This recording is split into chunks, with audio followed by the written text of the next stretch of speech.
Retour sur le plateau de Direct Gestion, le débat spécial crowdfunding ce matin. Deux spécialistes pour nous accompagner, Stéphanie Savel, la présidente de WeSeed, et Olivier Goy de Lendix. Mais parce qu'il a une autre vie, Olivier, donc voilà. Messieurs, dames, on passe à la partie pratique maintenant. Voilà, je suis absolument convaincu. J'ai envie surtout de diversifier mes avoirs, et Dieu sait si c'est important aujourd'hui, avec une bourse qui dévisse de 7 à 8% depuis le début de l'année. Comment je fais pratiquement si je veux investir avec WeSeed sur des projets? Je fais mon choix entre, on l'a compris, les startups, l'immobilier, la coopérative. Il y en a un peu pour tous les goûts. Comment je me dirige? Comment ça se passe pratiquement, Stéphanie? Alors, très concrètement et très pratiquement, il faut d'abord ouvrir un compte sur WeSeed, donc s'inscrire et ouvrir son compte. On est dans un métier, je le disais tout à l'heure, régulé, donc très contrôlé, notamment par l'autorité des marchés financiers. Donc il faut ouvrir un compte. On a un questionnaire type un peu Know Your Customer. Il y a quelques questions qui sont posées et des questions obligatoires sur justement la prise de conscience du risque et l'adéquation entre cette activité d'investissement et son niveau de revenu ou son niveau de patrimoine. Il faut également télécharger une copie de sa carte d'identité, un justificatif de domicile, des contrôles qui sont faits après, pas par nous, mais par notre prestataire de services de paiement, qui vérifie tous ces éléments d'identité, qui procède au contrôle, ce qu'on appelle l'ABFT, donc lutte anti-blanchiment et contre le terrorisme. Donc c'est quand même très structuré et c'est tant mieux. Et une fois qu'on a complètement complété son profil, on peut alors investir et souscrire. Donc là, je vous envoie de l'argent directement?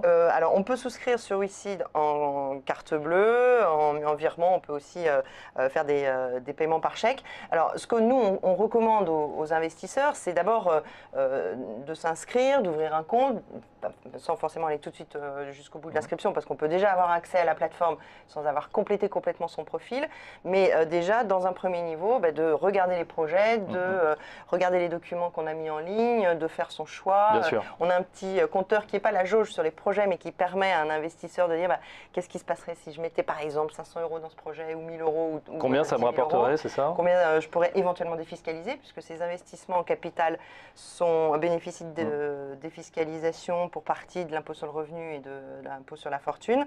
Donc de se familiariser avec les projets qui sont sur la plateforme, de regarder bien les documents, de poser des questions aux dirigeants, puisqu'il y a un forum avec les dirigeants. C'est aussi très intéressant de pouvoir contacter directement le dirigeant via Internet. Oui, je le disais, on fait partie vraiment de l'économie réelle. On finance des choses qui sont vraies, ça ne part pas dans des produits financiers spéculatifs. C'est réel. En fait, le fond du crowdfunding, c'est quand même de permettre à un particulier ou d'autres, mais vraiment de choisir la destination finale de son argent. On veut investir dans tel projet ou dans tel projet, et bien on met 500 € dans tel projet, ou 600 € ou 10 000 € dans tel projet. Ça, c'est extrêmement important. Et les plateformes, les sites des plateformes doivent permettre ce choix-là, et c'est ce qu'on encourage aussi chez WeSeed. Donc faire son choix directement, et puis ensuite souscrire en suivant tout le processus de souscription, signature de bulletin de souscription, enfin, il y a tout un processus qui est très structuré. Très bien. Du côté de Lendix, là aussi je sélectionne le projet. On voit d'ailleurs que là, Stéphanie parlait de jauge sur les projets. Voilà, il y a une petite jauge. On voit effectivement la jauge qui va être remplie petit à petit, 70-75%. Peut-être qu'il faut se dépêcher. Est-ce qu'il y a des... Alors déjà, moi je trouve que c'est là où il y a une révolution dans les usages, c'est la facilité aujourd'hui pour devenir prêteur. C'est-à-dire qu'aujourd'hui, vous vous inscrivez sur Lendix avec un simple smartphone, vous rentrez votre nom, votre email, effectivement vous fournissez un certain nombre de pièces justificatives, vous alimentez votre compte avec votre carte bleue, c'est la manière la plus simple, et puis ensuite vous voyez une liste de projets. Et quand vous cliquez, là, comme vous l'êtes sur le site, vous cliquez sur prêter, et vous signez de manière électronique le contrat de prêt, et vous retrouvez 2 secondes après prêteur à une entreprise réelle. Donc ça, c'est quand même assez fantastique. Et à partir de là, tous les mois, vous allez recevoir de l'argent, du capital et des intérêts. Donc là, il y a une révolution, une facilité dans les usages. Quand on compare ça à la souscription de produits financiers traditionnels, où on n'échappe pas à un envoi par la poste d'un courrier qu'il faut retourner, remettre des timbres, et puis attendre. Et souvent, 15 jours après, il n'y a toujours rien qui apparaît sur le compte. Là, c'est vraiment, il y a l'immédiateté qui est fantastique. Et quand vous parlez de la jauge, nous, ce qui nous fascine encore plus, c'est de voir cette jauge se remplir. Et sur les projets de taille modeste, les projets de 30 à 150 000 €, on peut voir des prêts se souscrire. Notre record, c'est 11 minutes. C'est-à-dire qu'entre le moment où on met le projet en ligne, où l'entreprise dit voilà, ça y est, j'ai été sélectionné par Lendix, j'ai eu ma note, on s'est mis d'accord sur un montant emprunter sur un taux. On voit ensuite, on ouvre ça aux souscriptions, donc les investisseurs, les prêteurs peuvent venir sur la plateforme et 11 minutes après, le prêt est bouclé. Je reviens sur la question de la jauge, parce que sur l'equity, la plupart des plateformes ont une jauge. On l'avait aussi sur WeSeed, une jauge qui mesure le taux d'avancement de la collecte sur un projet. On a décidé de l'enlever de façon très volontaire et un peu iconoclaste par rapport à nos collègues et amis. Parce qu'il nous paraît important de ne pas créer d'effet pervers d'entraînement vis-à-vis de l'investisseur qui doit rester maître de sa décision. C'est lui qui fait le chèque ou c'est lui qui souscrit en ligne. Et donc, il y a des biais psychologiques. Oui, on voit un projet à 92%, on se dit tout le monde y va, j'y vais. Ou s'il est qu'à 20%, j'y vais pas. Parce que, et donc, ça nous paraît extrêmement important de responsabiliser l'investisseur. C'est très vrai sur l'investissement capital, sans doute plus que sur le prêt.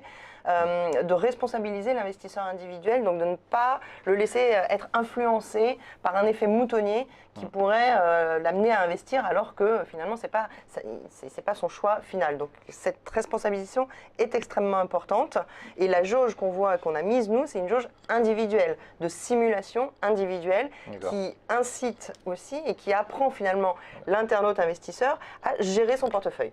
Combien je vais recevoir? C'est un outil facile d'accès pour gérer son portefeuille. Deux points importants effectivement sur cette jauge. On a deux caractéristiques sur l'Endix en tant que plateforme de prêt. La première, c'est que quand un dossier est présenté sur la plateforme, il y a zéro possibilité qu'il échoue à la fin. Alors que ce n'est pas le cas en général. C'est-à-dire quand un dossier est présenté sur la plateforme, il peut ne pas rencontrer son public et ne pas être souscrit à la fin. Chez nous, on le garantit. Alors vous allez me dire comment on le garantit? On le garantit parce qu'on a à la fois, on n'en a pas encore parlé, mais des investisseurs privés et des investisseurs institutionnels. Et les investisseurs institutionnels, quand on met le projet en ligne, prennent automatiquement, dès le démarrage, 51% du projet. Donc la jauge, effectivement, dès le démarrage, est à 51%. Ensuite, c'est ouvert aux particuliers qui peuvent éventuellement compléter les 49%. S'ils ne complètent pas les 49%, les institutionnels prennent le solde. Et le deuxième point qui est très important aussi dans notre modèle, pour justement nous inciter à mettre des projets de qualité sur la plateforme, c'est que les 3 dirigeants de l'Endix, on s'impose de manière automatique et systématique à prêter à hauteur de 10% sur chaque projet qui passe sur la plateforme sans aucune capacité de choix. Et ça, c'est quelque chose qui est unique en Europe. Il n'y a aucun dirigeant de plateforme. 10%, c'est-à-dire c'est vous mettez nous, votre argent. Personnel, on mouille notre argent et on s'est engagé à le faire jusqu'à fin 2016 à minima. On verra après si on peut encore le prolonger, si nos moyens nous le permettent en fonction de l'augmentation du volume. Mais on prend 10% automatique de tous les projets qui passent sur la plateforme. Et ça, c'est un vrai alignement d'intérêt. Parce que quand on est sur une plateforme... Donc on sait que si ce n'est pas remboursé, vous y êtes aussi de votre poche. Exactement. Olivier. Et puis, il y a un point qui est très important parce que quand on opère une plateforme, quelle qu'elle soit d'ailleurs, que ce soit de l'equity ou du prêt, on a deux intérêts contradictoires. Un intérêt long terme qui est d'avoir un taux de défaut raisonnable, on en a déjà parlé tout à l'heure, parce que si on n'a pas un taux de défaut raisonnable, on n'aura plus de clients à long terme. Puis on a intérêt à un court terme quand même, malgré tout, il faut l'avouer, qui est de faire du chiffre d'affaires. Parce qu'on a besoin de montrer du volume, on a besoin de grandir. Et donc on a pensé qu'une bonne manière de concilier ces deux intérêts contradictoires, c'était d'être soi-même prêteur de manière automatique. Et j'insiste sur le côté automatique. On n'a, nous, aucune capacité de choix. C'est-à-dire qu'on ne peut pas dire, tiens, on va mettre plus sur les bons dossiers qu'on aime bien, puis de temps en temps, on en passe un qui est un peu moins bien, et puis bon, celui-là... Mais ça veut dire que, par exemple, quand Alain Ducasse vient vous voir, il lève 1 million d'euros, automatiquement, vous mettez 100 000 euros. Exactement. C'est un commitment très lourd. Très lourd. Effectivement, il faut qu'il y ait des fonds. Sur WeSeed, on a un principe qui est un peu similaire, mais qui n'est pas aussi important parce qu'on a beaucoup de startups et on est quand même sur une activité qui n'a pas de la même nature. Mais on a fait le choix depuis le début de regrouper tous les investisseurs sur un projet dans une holding qui regroupe donc du coup tous ces investisseurs, qui fait que le dirigeant a un interlocuteur unique qui est le représentant de la holding et que les investisseurs sont mieux représentés parce qu'ils sont représentés par un représentant de la holding qui participe au comité de surveillance ou de stratégique de la start-up. Et WeSeed prend systématiquement une action de la holding pour être légitime en tant que représentant de la holding. Et c'est un des dirigeants de WeSeed qui accompagne l'entreprise dans son développement pour permettre là aussi un alignement des intérêts entre ceux de WeSeed et ceux Donc vous ne pourrez pas dire je ne savais pas, j'ai mis ça sur la plateforme, je ne suis pas responsable. C'est ce qui se passe actuellement. Attention, il y a quand même des débats aux États-Unis. Bon, les chiffres on peut ajouter 2 ou 3 zéros derrière par rapport au montant levé. Mais c'est vrai qu'il commence à y avoir des craquements, des disques qui ne sont jamais sortis, des projets de drones qui... Très différent là, parce que ce dont vous parlez, là on n'est ni sur l'equity ni sur le prêt, on est sur le don. C'est encore très différent, c'est des projets où là, vous faites allusion à Kickstarter en l'occurrence, c'est la plateforme... Est-ce que ça ne pourrait pas arriver dans vos métiers ? C'est-à-dire à un moment justement qu'il y ait des gens peut-être un petit peu moins scrupuleux ou pas investis qui disent bah voilà, moi j'ai mis les plateformes, parce que votre business model, on va parler dans un instant, c'est vous prenez un fee quand même sur ce qui est les montants levés, c'est bien ça. Oui. Donc on pourrait être tenté de dire bon, moi je mets tout ce qui passe finalement sur la plateforme et puis on verra après. C'est pour ça que je vous ai dit tout à l'heure, on a vu passer 570 millions d'euros de demandes de financement et on a traité 11 millions d'euros de prêts. Il y avait beaucoup d'erreurs d'aiguillage, c'est normal, c'est le démarrage. Donc c'est pour ça qu'il y a un taux de sélectivité aussi fort. Mais la meilleure manière de concilier ces deux intérêts a priori non réconciliables, c'est d'être soi-même prêteur de manière lourde. C'est pour ça qu'on le fait, parce qu'il y a eu des abus. Il y a eu des précédents, pas forcément en France d'ailleurs, plutôt à l'étranger, où il y a une tentative tout simplement d'imprimer du papier, bien évidemment, pour faire des fees au démarrage. Et ça, c'est quelque chose, mais on peut reprocher la même chose à des gérants d'actifs de manière traditionnelle. Vous avez un gérant d'actifs qui est dans une phase où il peut collecter beaucoup d'argent, il n'y a pas forcément du papier sur le marché, mais il en achète quand même des actions. Et la problématique sur l'equity chez WeSeed est exactement la même. On a besoin, et c'est un impératif pour nous, d'être très sélectif dans les projets. Et de la même façon que chez l'Index, donc on a un taux de sélection extrêmement fort. Un projet qui rentre en collecte sur WeSeed a, je veux dire, 99% de chances d'aboutir à sa collecte. On a zéro défaut de collecte. Cette sélection est essentielle parce qu'on emmène des investisseurs dans une aventure qui va durer un peu longtemps. Ouais. Et donc on a besoin aussi de sélectionner pour nos investisseurs et pour la viabilité à terme de la plateforme, de sélectionner des projets qui sont les plus susceptibles de se développer, donc de créer la valeur. Sélection, effectivement, pour éviter la casse, et puis deux, le fait que vous soyez partie prenante, ça rassure. Et le point qui est très important, et là le régulateur a eu beaucoup de vision sur ce sujet-là, c'est qu'il faut qu'on crée la confiance, effectivement. C'est un élément clé. Et une manière de créer la confiance qui est extrêmement efficace, c'est la transparence. Aujourd'hui, le régulateur nous impose, et vous allez sur la homepage, page d'accueil de l'Index, vous avez un onglet statistiques, vous voyez l'intégralité des chiffres que je vous ai donnés se mettre à jour en live. C'est-à-dire que vous voyez le volume de prêts qui ont été sollicités chez nous, vous voyez notre taux de sélectivité, vous voyez notre taux de casse éventuel. Il se trouve qu'on n'a pas de casse aujourd'hui, mais on affichera la casse de manière extrêmement transparente. Vous voyez l'intégralité de notre portefeuille de prêts, le montant qu'on a prêté, à quel taux, où on en est du capital restendu, etc. On a tout ça en libre service. Voilà, donc c'est très régulé et c'est très rassurant. Une dernière chose, et ça c'est très important, ça va peut-être aussi déverrouiller un peu encore plus les prêts ou les participations dans les projets, c'est la fiscalité qui évolue dans le bon sens. Alors là ça concerne que les prêts, effectivement, parce qu'il y a une autre fiscalité sur le capital. Sur les prêts, il y avait une espèce d'aberration qui est que quand vous gagnez de l'argent sur un prêt, vous payez de l'impôt, jusque-là tout va bien, hein, mais quand vous en perdez, en revanche, vous ne pouvez pas imputer cette perte sur vos gains. Ce qui est bizarre, parce que quand vous achetez 2 actions en bourse, notamment, pour rester sur vos auditeurs qui sont 13 actions cotées, vous compensez vos gains et vos pertes à la fin de l'année.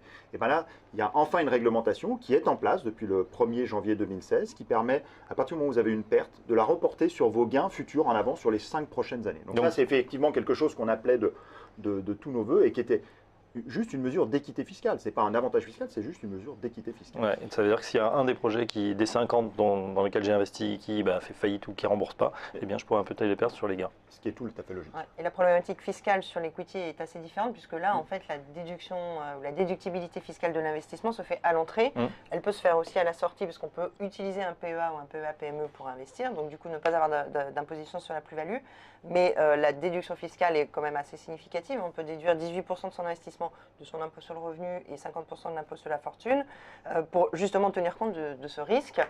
Et puis après, si on fait le pari, et si on aime le risque et qu'on fait le pari du développement de la boîte, il vaut plutôt mieux passer par un PEA, ce qui permet d'avoir une exonération de plus-value à la sortie. Voilà, en tout cas des bonnes nouvelles pour les investisseurs qui peuvent donc diversifier, soit en equity crowdfunding, soit en crowdlending. On en sait un petit peu plus sur ces deux métiers. Le temps passe très vite, surtout quand on est avec deux passionnés. Merci en tout cas à Stéphanie Savel, la présidente de WeSeed, Olivier Gouet, le fondateur de l'Index. On aura l'occasion d'en reparler au long de toute cette année et de faire d'autres débats spécial FinTech. Merci de nous avoir suivis. Tout de suite, on se reconnecte au marché avec Lucie Morlot, c'est Direct Investisseur dans quelques secondes. À tout de suite.